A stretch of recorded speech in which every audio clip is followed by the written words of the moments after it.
Hello friend, welcome to our channel. ఈరోజు వీడియోలో పూర్ణం బూరెలు వరలక్ష్మి స్పెషల్ అండి. చాలా టేస్టీగా ఉంటాయి. అలాగే సింపుల్గా ఎలా తయారు చేసుకోవాలి చూపిస్తానండి. పూర్ణం బూరెలు మనకు పర్ఫెక్ట్గా రౌండ్ షేప్లో రావాలంటే, అలాగే మనకి పైన క్రిస్పీగా లోపల పూర్ణం కూడా పర్ఫెక్ట్గా మనకి ఎక్కువసేపు ఉండడం కోసం ఎలా తయారు చేసుకోవాలి చూపిస్తానండి. వీడియోని స్కిప్ చేయకుండా చివరి వరకు చూడండి. అలాగే రెండో ప్రసాదం వచ్చేసి శనగలండి. ఈ ఉడికించిన శనగలు చాలా టేస్టీగా ఉంటాయి. ఈ శనగలతో చేసే ప్రసాదం మనకి క్విక్గా అయిపోతుందండి. మరి సింపుల్గా ఉండే రెండు ప్రసాదాలని ఎలా ప్రిపేర్ చేసుకోవాలి చూసేయండి.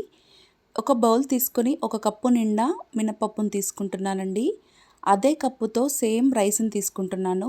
మనం ఇక్కడ రేషన్ బియ్యం తీసుకుంటే మనకి రుచి చాలా బాగుంటుందండి. రెండింటిని ఒకసారి బాగా కలిపేసుకొని కొంచెం వాటర్ని యాడ్ చేసుకొని శుభ్రంగా 2-3 సార్లు వాష్ చేసుకోవాలి. ఇలా వాష్ చేసుకున్న తర్వాత ఈ వాటర్ని మనం వంపేసుకొని నిండుగా వాటర్ పోసుకొని మనం 6 లేదా 7 గంటల పాటు పప్పుల్ని నానబెట్టుకోవాలి. ఇప్పుడు ఆ పప్పుల్ని పక్కన పెట్టేసుకొని మరొక బౌల్ తీసుకొని ఏ కప్పుతో అయితే మనం మినపప్పు తీసుకున్నామో అదే కప్పుతో 1/4 కప్పు ఇడ్లీ రవ్వను తీసుకొని శుభ్రంగా 2-3 సార్లు వాటర్ వేసుకొని కడుక్కోవాలండి. ఇలా మనం శుభ్రంగా వాష్ చేసుకోవడం వలన మనకి పునుగులు చేసుకునేటప్పుడు మనకి వైట్ కలర్లో చాలా బాగుంటాయండి. మనం మరికొన్ని వాటర్ వేసుకొని వీటిని కూడా నానబెట్టుకోవాలి. ఇప్పుడు ఇది పక్కన పెట్టేసుకొని వేరొక బౌల్ తీసుకొని ఏ కప్పుతో అయితే మనం మినపప్పు తీసుకున్నామో అదే కప్పుతో ఒక కప్పు శనగపప్పును తీసుకోవాలి. దీంట్లోకి కొంచెం వాటర్ని యాడ్ చేసుకొని శుభ్రంగా 2-3 సార్లు వాష్ చేసుకోవాలి. ఇలా వాష్ చేసుకున్న తర్వాత తిరిగి వాటర్ వేసుకొని వీటిని కూడా మనం బాగా నానబెట్టుకోవాలండి. ఒక 3 గంటల పాటు మనకి శనగపప్పు నానితే సరిపోతుంది. చూడండి, ఒక 3 గంటల తర్వాత నాకు శనగపప్పు చక్కగా నానిపోయిందండి. ఇలా మనకి శనగపప్పు నానిపోవడం వలన చక్కగా ఉడుకుతుందండి. ఇప్పుడు శనగపప్పులో ఉన్న వాటర్ని తీసేసుకొని మనం ఒక కుక్కర్ తీసుకొని కుక్కర్లోకి శనగపప్పును వేసేసుకోవాలి. అలాగే ఒక 2 కప్పుల వాటర్ని తీసుకుంటే మనకి పప్పు కరెక్ట్గా ఉడుకుతుందండి. ఇలా 2 కప్పుల వాటర్ని వేసుకొని కుక్కర్ మూత పెట్టుకొని ఒక 2 విజిల్స్ వచ్చే వరకు మనం పప్పుని ఉడికించుకోవాలండి. మీడియం ఫ్లేమ్లో పెట్టుకొని పప్పును ఉడికించుకోవాలి. అలాగే మనం పక్కన పెట్టుకున్న పప్పులు కూడా మనకి చక్కగా నానిపోయాయండి. ఇలా నానిపోయిన పప్పుని మనం శుభ్రంగా ఒకసారి వాష్ చేసుకొని మిక్సీ జార్లోకి వేసేసుకోవాలి. నేను ఇక్కడ ఈ పప్పులని నైట్ నానబెట్టానండి. మనకి ఒక 6 గంటలు నానితే సరిపోతుంది. చక్కగా చాలా బాగా వస్తుందండి బ్యాటర్ మనకి. అలాగే రవ్వ కూడా చక్కగా నానిపోయింది. ఈ రవ్వను కూడా మనం వాటర్ని వంపేసుకొని మిక్సీ జార్లోకి వేసేసుకోవాలి. మనకి రవ్వను వేయడం వలన క్రిస్పీగా చాలా బాగుంటాయండి పునుగులు. అలాగే హాఫ్ గ్లాస్ వాటర్ని వేసుకొని మనం మెత్తగా బ్లెండ్ చేసుకోవాలండి. వీలైనంతగా సాఫ్ట్గా బ్లెండ్ చేసుకోవాలి. చూడండి ఎంత సాఫ్ట్గా బ్లెండ్ అయిపోయిందో. ఇప్పుడు దీనిని ఒక బౌల్లోకి తీసేసుకోవాలి. అలాగే రుచికి సరిపడా 1/2 టేబుల్ స్పూన్ సాల్ట్ని యాడ్ చేసుకొని ఈ పిండి మొత్తాన్ని ఒకసారి చక్కగా కలుపుకోవాలండి. మనకి పిండి ఈ విధంగా ఉంటే సరిపోతుంది. ఇప్పుడు ఈ పిండిని మనం చక్కగా పక్కన పెట్టేసుకోవాలి. అలాగే 3 విజిల్స్ తర్వాత మనకి పప్పు కూడా చక్కగా ఉడికిపోయిందండి. చూడండి, పప్పు ఇలా ఉడికిన తర్వాత స్ట్రైనర్తో పప్పుని వాటర్ని సపరేట్ చేసుకోవాలండి. ఇలా స్ట్రైనర్తో మనం పప్పుని వడకట్టుకోవాలి. ఈ పప్పును కొంచెం ఒక 5 నిమిషాల పాటు చల్లార్చుకొని మిక్సీ జార్లోకి వేసేసుకొని అలాగే మనం ఏ కప్పుతో అయితే పప్పును తీసుకున్నామో అదే కప్పుతో ఒక కప్పు బెల్లం తీసుకుంటున్నానండి. ఇక్కడ బెల్లం కొంచెం ఎక్కువగా కావాలనుకున్న వాళ్ళు ఇంకొంచెం బెల్లం కూడా యాడ్ చేసుకుంటే సరిపోతుంది. మనం ఒక కప్పు పప్పుకి ఒక కప్పు బెల్లం అయితే మనకి పర్ఫెక్ట్గా ఉంటుందండి స్వీట్. అలాగే కొంచెం యాలకుల పౌడర్ వేసుకొని మనం బ్లెండ్ చేసుకోవాలండి. చూడండి, మనకి ముద్దగా ఇలా ఈ విధంగా ఉంటే సరిపోతుంది. మనకి పూర్ణం అనేది ఎక్కువసేపు స్టోర్ ఉండడం కోసము మనం పూర్ణాన్ని కొంచెం ఫ్రై చేసుకోవాలండి. స్టవ్ పైన ఒక ప్యాన్ పెట్టుకొని 1 టేబుల్ స్పూన్ నెయ్యి వేసుకోవాలి.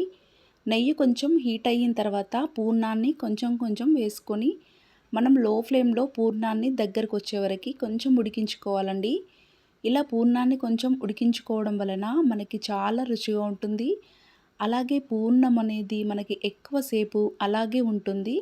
మనం పప్పును ఎక్కువ క్వాంటిటీలో కనుక నానబెట్టుకున్నట్టయితే మనకి పూర్ణం అనేది ఎక్కువ రోజులు స్టోర్ అనేది ఉంటుందండి. ఇలా ఫ్రై చేసుకోవడం వలన మనకి పప్పు ఎక్కువ రోజులు కూడా స్టోర్ ఉంటుంది. ఇలా కొంచెం ముద్దగా అయిన తర్వాత స్టవ్ ఆఫ్ చేసుకొని పక్కన పెట్టేసుకొని చల్లార్చుకోవాలి. చూడండి, ఒక 5 నిమిషాల తర్వాత మనకి చక్కగా గట్టిగా అయిపోయిందండి. ఇలా చల్లారిన పూర్ణాన్ని చిన్న చిన్న ముద్దలుగా మనం ప్రిపేర్ చేసేసుకొని పక్కన పెట్టుకోవాలండి. మీకు కావాల్సినంత సైజులో పూర్ణాన్ని ఇలా ముద్దలుగా ప్రిపేర్ చేసుకోవాలండి. నేనైతే ఈ సైజులో ప్రిపేర్ చేసుకొని పక్కన పెట్టుకున్నానండి. నాకు 1 కప్పు పప్పుకి 10 పూర్ణాలైతే వచ్చాయండి. మనం పక్కన పెట్టుకున్న బ్యాటర్లోకి ఒక ముద్దను వేసుకొని ఇలా గుంతగరిటెతో మనం సింపుల్గా తీసేసుకొని ఆయిల్లో డిప్ చేసుకోవాలండి. చాలా సింపుల్గా ఉంటుంది. ఇప్పుడు స్టవ్ పైన ఒక ప్యాన్ పెట్టుకొని డీప్ ఫ్రైకి సరిపడా ఆయిల్ వేసుకోవాలండి. ఆయిల్ కొంచెం హీట్ అయిందో లేదో తెలుసుకోవడానికి కొంచెం పిండి ముద్దను వేస్తే ఇలా పైకి వచ్చినట్టయితే మనకి ఆయిల్ అనేది పర్ఫెక్ట్గా వేడి అయిందని అర్థమండి. ఇలా సింపుల్గా గుంతగరిటెతో మనం ఈజీగా వేసేసుకుంటే పూర్ణాలు చక్కగా అలాగే మనకి సింపుల్గా అవుతాయి. మనకు ఎక్కువగా శ్రమ లేకుండా ఇలా సింపుల్గా ప్రిపేర్ చేసుకోవచ్చండి. మనం మీడియం ఫ్లేమ్లో పెట్టుకొని పూర్ణాలను చక్కగా ఫ్రై చేసుకోవాలి. ఒకవైపు మనకి కాలిన తర్వాత రెండో వైపు టర్న్ చేసుకొని గోల్డెన్ కలర్లోకి వచ్చేంత వరకు పూర్ణాలన్నీ క్రిస్పీగా అయ్యేంత వరకు ఫ్రై చేసుకోవాలి. చూడండి, మనకి క్రిస్పీగా ఎంత కలర్ఫుల్గా ఉన్నాయో. మనం పూర్ణాలన్నీ ఆయిల్లో వేసుకుంటప్పుడు 4 లేదా 5 మాత్రమే వేసుకోవాలి. ఇలా 5 వేసుకుంటే చక్కగా వేగిపోయి మనకి పూర్ణాలు క్రిస్పీగా ఉంటాయండి. నేను చెప్పినట్టుగా ఈ విధంగా ఒక్కసారి ట్రై చేయండి. పూర్ణాలు మనకి సాయంత్రం వరకు ఎలా ప్రిపేర్ చేసామో అలాగే ఉండిపోతాయండి. చాలా రుచిగా ఉంటాయి. లోపల పూర్ణమైతే మనకి పర్ఫెక్ట్గా చాలా టేస్టీగా ఉంటుందండి. పూర్ణాలు చూసారండి ఎంత కలర్ఫుల్గా ఉన్నాయో. ఒకవైపు కాలిన తర్వాత మరొక వైపు తీసుకొని సర్వింగ్ ప్లేట్లోకి సర్వ్ చేసుకోవాలండి. చాలా రుచిగా ఉంటాయి. అలాగే మనకి సింపుల్గా త్వరగా అయిపోతాయండి. మనకు అప్పటికప్పుడు స్వీట్ తినాలనిపించినా కూడా ఇలా ప్రిపేర్ చేసుకుంటే, అలాగే ప్రసాదానికి నైవేద్యంగా కూడా ఇలా ప్రిపేర్ చేసినట్టయితే చాలా రుచిగా ఉంటాయండి. మనకి పూర్ణాలు చూడండి ఎంత పర్ఫెక్ట్గా వచ్చాయో. ఇప్పుడు నెక్స్ట్ ప్రసాదం వచ్చేసి ఒక బౌల్ తీసుకొని 1 కప్పు నిండా శనగలు తీసుకుంటున్నానండి. మీరు ఇక్కడ తెల్ల శనగలు కూడా తీసుకోవచ్చు. నేను ఇక్కడ కొంచెం వాటర్ని యాడ్ చేసుకొని శుభ్రంగా 2-3 సార్లు మనం శనగల్ని కడుక్కోవాలండి. అలాగే తిరిగి నిండుగా వాటర్ పోసుకొని మనం ఒక 6 లేదా 7 గంటల పాటు శనగల్ని నానబెట్టుకోవాలండి. చూడండి, ఒక 7 గంటల తర్వాత నాకు శనగలు చక్కగా నానిపోయాయండి. ఇప్పుడు వీటిని మనం వాటర్ని వంపేసుకొని ఒక కుక్కర్ తీసుకొని కుక్కర్లోకి శనగల్ని వేసేసుకోవాలి. ఏ కప్పుతో అయితే మనం శనగలు తీసుకున్నామో అదే కప్పుతో ఒక 2 కప్పుల వాటర్ని తీసుకోవాలి. మరి ఎక్కువగా తీసుకోకూడదండి. 2 కప్పులైతే మనకి ఉడుకుతుంది సరిగా. అలాగే రుచికి సరిపడా కొంచెం సాల్ట్ని యాడ్ చేసుకొని ఇలా కుక్కర్ మూత పెట్టుకొని ఒక 2 విజిల్స్ వచ్చే వరకు మనం పప్పును ఉడికించుకోవాలండి. 2 విజిల్స్ తర్వాత చూడండి, మనకి పప్పు చక్కగా ఉడికిపోయింది. మరీ మెత్తగా కాకుండా మరీ గట్టిగా కాకుండా చూడండి సాఫ్ట్గా ఇలా ఉంటే సరిపోతుంది.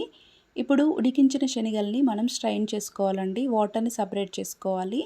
ఈ శనగల్ని మనం పక్కన పెట్టుకొని తాలింపును ప్రిపేర్ చేసుకోవాలండి.